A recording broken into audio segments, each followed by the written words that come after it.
I can't have been the only 10-year-old who liked being scared silly, you know, who snuck into the living room while the big sister was watching a horror series and watched from behind the couch. I know what you mean. Well worth the nightmares that followed very swiftly afterwards. And my favourites were always the ones that had a bit of a dark sense of humour. Things like The Twilight Zone and Tales from the Crypt. Even Nightmare on Elm Street had a series that went on for a little while as well. And they always had a twist at the end that you often didn't see coming. I always liked that. Yeah, and there's a real kind of nostalgia for that kind of storytelling at the moment, which has given rise to comics like Gary Scott Beatty's Tales of Fear, a collection of 6 horror stories that range from zombies to axe murderers. Even the intros are kind of pitched like the Crypt Keeper's sardonic openings. Yeah, I really liked those openings as well. You know, they really set the tone well.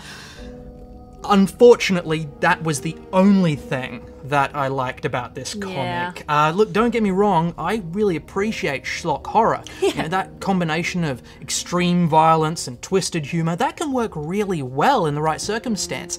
But what we have here just plays out as a series of really weak one-liners in comic form. Yeah, look, maybe if the stories were a little bit longer and they had somewhere else to go, may have made them a little better. As it is, they just kind of, they're weak, one premise kind of stories that all have the kind of "they're calling from inside the house" twist at the end, which anyone can see coming. Yeah, and it's not even saved by the art style. I can see that Beatty has moved away from pen and ink into a more photorealistic style, but it really doesn't work. This smeared grey look of everything is shallow and dreary. Yeah, it really did look just bland, didn't it?